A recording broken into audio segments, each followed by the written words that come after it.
E ontem já tinha a solução. E tem um detalhe, ainda com auxílio do Poder Judiciário.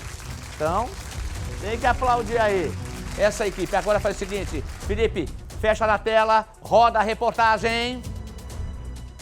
Dayal ganhou holofotes por um crime cruel nos últimos dias. Um homem de 45 anos, empresário, marido e pai, foi assassinado a facadas em uma ação que a Polícia Civil conseguiu comprovar que teve participação do próprio filho dele, de 18 anos. A partir das imagens, a gente consegue ver que realmente quem praticou aquele crime tinha pleno conhecimento de todo o layout da casa, porque a casa tinha 4 câmeras. Um ponto cego, um único ponto cego externo e um único ponto cego interno.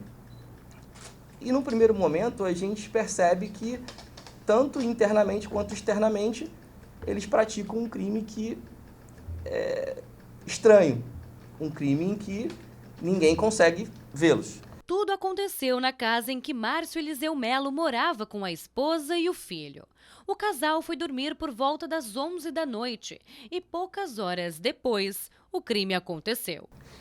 Com base na análise das imagens, a gente verifica que o filho sai de casa de forma bastante sorrateira ali, olhando para um lado, para o outro, após os pais irem dormir por volta de 10h50 da noite. Ele sai 10h50 da noite e aí o crime acontece por volta de 00h20. Ele deixa a porta dos fundos aberta, um outro fato que também nos chamou bastante atenção, porque não fazia sentido ele sair de casa e deixar a porta dos fundos da casa aberta. Durante a investigação foi comprovado que este crime foi planejado meses antes. Com base em todos os elementos, nós representamos ali por buscas, nós fizemos a apreensão de celulares, né? Inclusive, alguns deles até disponibilizaram o celular para a gente ali prontamente, com senha e tudo, porque eles planejaram o crime. E é isso que a gente vai conversar um pouco mais para frente. Eles planejaram o crime muito bem até determinado ponto. E aí a polícia consegue depois descobrir por alguns erros que eles cometeram. Durante a coletiva, o delegado responsável pelo caso confirmou o envolvimento dos autores com drogas. Eles tiveram acesso durante a investigação a um vídeo em que os dois amigos são vistos pesando certa quantidade de maconha. E existe a suspeita que eles estejam, inclusive, envolvidos com o tráfico de drogas. Esse amigo fala que recebeu uma proposta para que fosse executado os pais do próprio filho. O filho teria feito uma proposta no valor de R$50 mil e também de um veículo Montana, que a polícia também verificou que eles têm esse veículo. A intenção deles era, depois do crime, comprar uma chácara para a produção de maconha e que eles ficaria com a chácara e o amigo gerenciaria essa venda da droga, que seria 50% da venda da droga para cada um. Então, a gente vê que as coisas, né, no fim das contas, acabam realmente nos levando a crer que, além do homicídio, tentativa de homicídio, tem algo, sim, relacionado a questões envolvendo drogas. Bom, delegado agora ao vivo com a gente, delegado Felipe Martins Alves Pereira, também o investigador Bruno Monteiro, né? Monteiro. Né? Filho de boliviano, mas nasceu no Rio de Janeiro, é brasileiro. Vamos trazer a informação, vamos lá. Delegado, fazer a cronologia dos fatos. Quando que a Polícia Civil entra em cena, nessa questão desse crime? Alexandre, a Polícia Civil, imediatamente após o ocorrido, ela é acionada, tá? Então, a nossa equipe vai no local do crime. O crime aconteceu ali de domingo para segunda, na madrugada. Sim. Então, nós vamos para o local do crime e aí encontramos a cena, né? Descobrimos de imediato ali, né, com contato com os vizinhos, que na casa existia uma família, que morava o pai, a mãe e um filho. 3 pessoas residiam naquela casa. 3 pessoas. E aí, naquele momento, nós tínhamos uma situação também que nos causou estranheza. Sim. Era madrugada, em tese era para o filho estar na casa e o filho não estava na casa.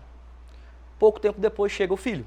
Ah, ele chegou depois? Ele chega depois da chegada da polícia, né, da Polícia Civil, da Polícia Militar, dos bombeiros, do SAMU. E aí, nesse momento, o filho chega com uma mochila vazia.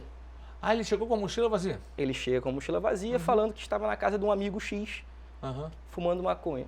Ah, ele falou na cara da polícia, ele estava lá dando um tapa na macaca. Falou. E aí, o policial que estava, que é o policial Bruno, que está aqui conosco, achou estranho. Primeiro porque não faz sentido ele estar com uma mochila vazia. Né? E aí, nós requisitamos imediatamente as imagens. A casa ela é completamente monitorada por câmera. Então, nós temos câmeras internas, temos câmeras externas, os vizinhos têm câmeras.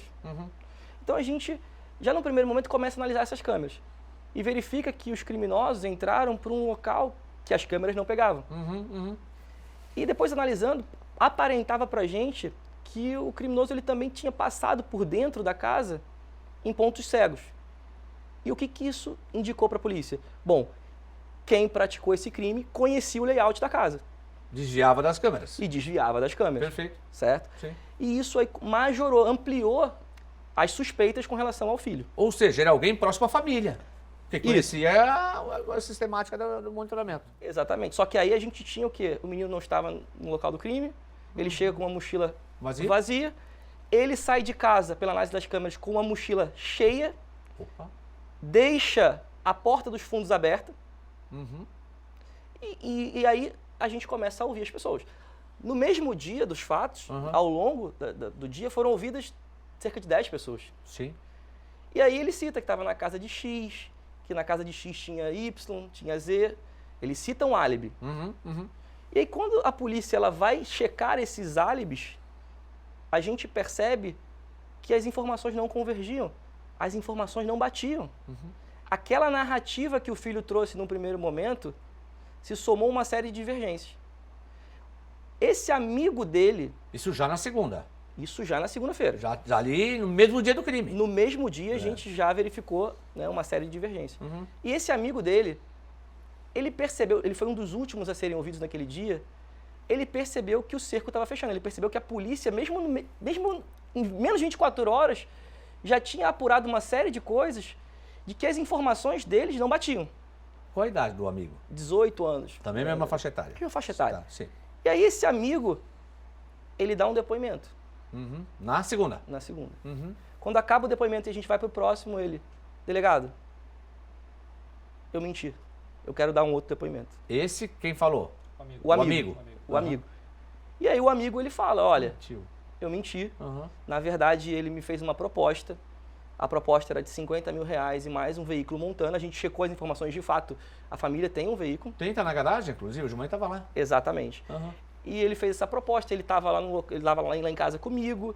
E ele esteve lá comigo o tempo inteiro. E ele estava procurando essas pessoas. Inclusive, eu teria recebido uma quantia na minha conta para poder pagar um outro executor. Porque eles tentaram, eles praticaram uma série de condutas para dificultar o trabalho da polícia. Foi uma ação que foi orquestrada há 2 meses atrás. Mas que tipo de condutas que pode ter então, para complicar? Eu não posso citar para não atrapalhar as investigações e também para não impactar em outras investigações da polícia. Ou seja, pode ter mais coisa por aí? Não. O que acontece? Eles praticaram uma série de condutas, eles tinham conhecimentos cibernéticos, né, de aparelhos, como fazer para que a polícia talvez não chegassem neles. Eles planejaram o crime minuciosamente, então eles sabiam como arquitetar as coisas para que depois que acontecesse o crime, para que a polícia tivesse dificuldade. Desculpa interromper, doutor. Inclusive, eles mapearam as câmeras da rua para justamente chegar sem ser visto por nenhuma câmera. Então, aparece ele indo na casa do amigo e depois, às 2 e pouco, ele voltando da casa do amigo. Ele chegou aí? Ele foi na casa do amigo e voltou. Mas não aparece... Para manter o álibi. Exatamente. Eles mapearam as câmeras antes para justamente não aparecer nenhuma câmera. Nós estamos procurando mais câmeras, caso alguma apareça, talvez eles tenham esquecido de alguma, mas a princípio eles mapearam as câmeras justamente para isso, para poder fugir. Não, a gente estava lá na casa o tempo todo, não saímos de lá em nenhum momento. Certo. Bom, vamos lá. E aí? Só um detalhe. O investigador Bruno, o seu contato direto com os vizinhos, com o pessoal também. Exatamente, conversei com os vizinhos. Eu que cheguei, fui eu que atendi o caso no dia, né? Tem um vizinho da frente que é advogado. Isso. Tinha uma intimidade muito forte, muito aproximação. Inclusive foi a vizinha, chamou ele pelo nome, a vítima, né? A mãe chamou ele pelo nome, né?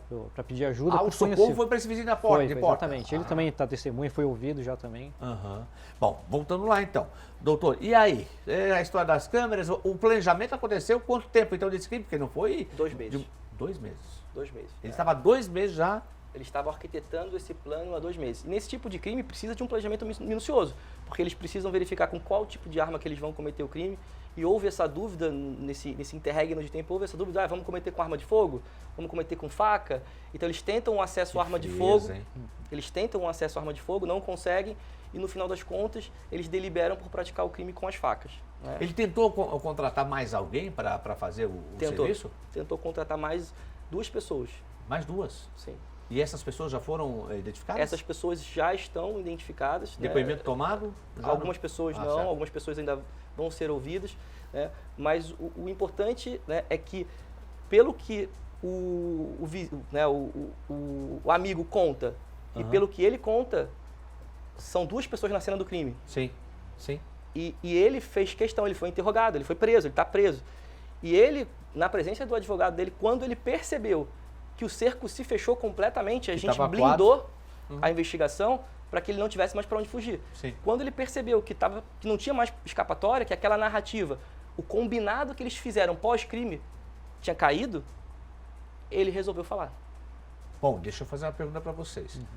Investigador Bruno, com relação a esse rapaz de 18 anos, que é o filho envolvendo a morte dos pais, né?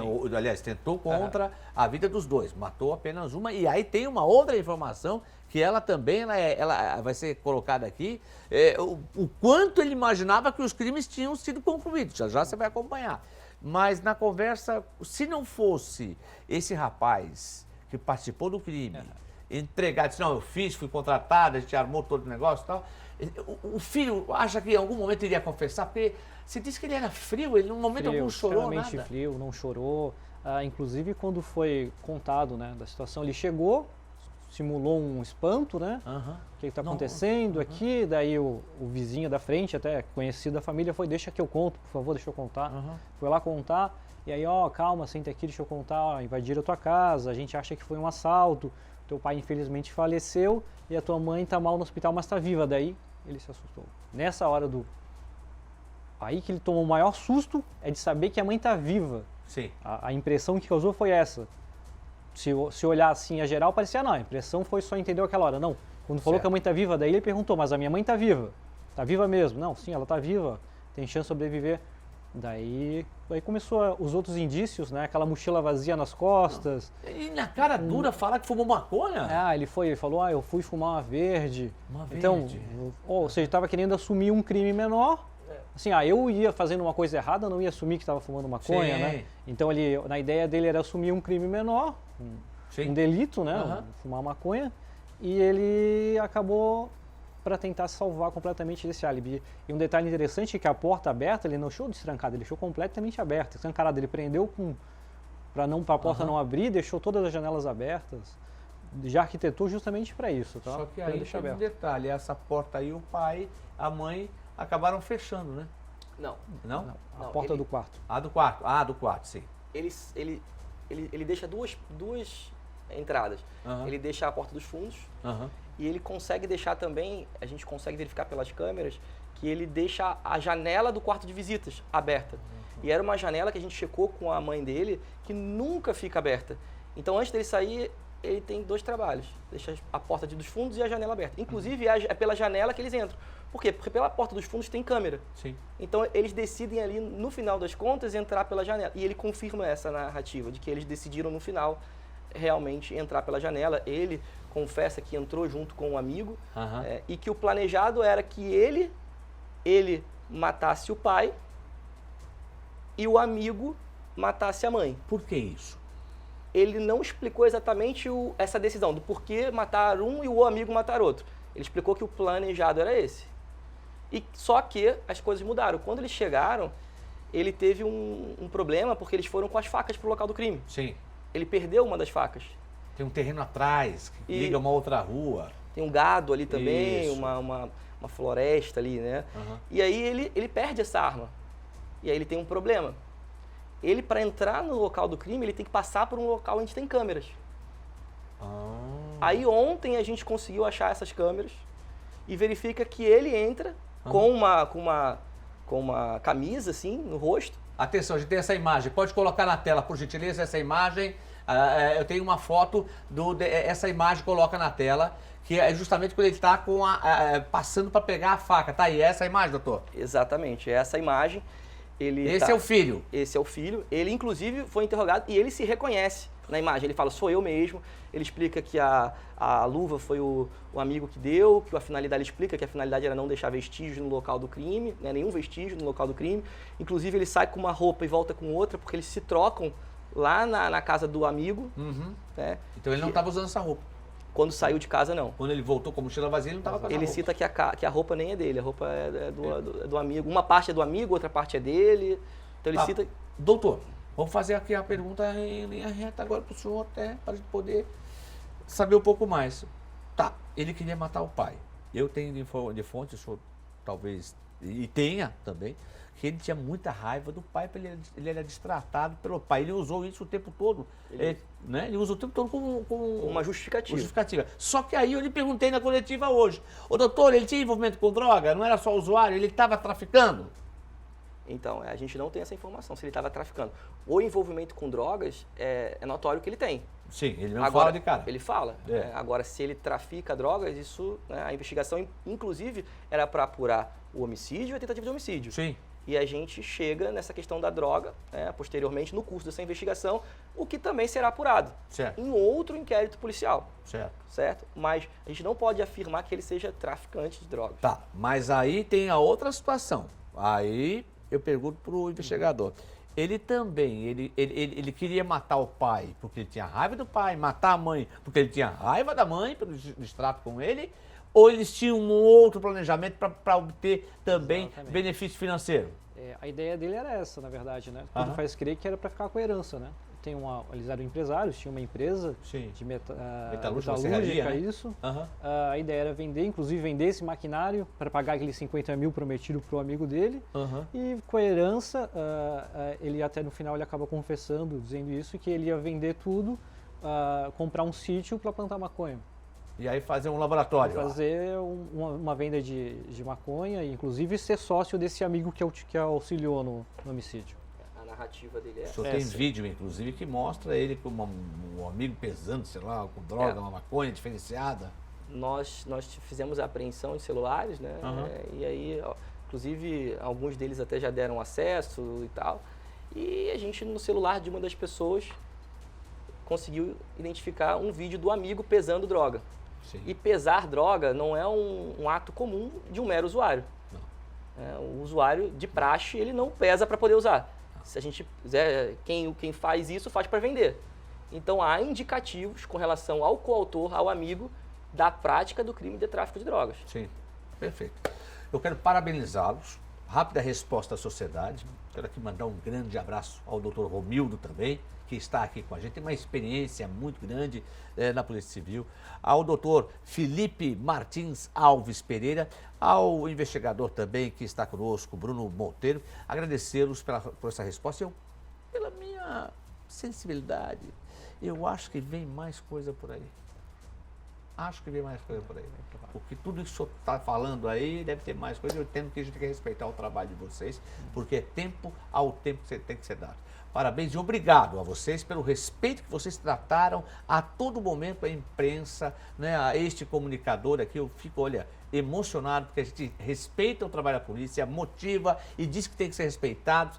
E o trabalho de vocês porque é feito em prol da sociedade, para estabelecer a lei e a ordem nesse estado catarinense, por isso tem a melhor polícia civil do estado, e eu quero parabenizá-los. Grande abraço, delegado. Obrigado, viu? Grande abraço, investigador. Um abraço também, obrigado pelo carinho de vocês.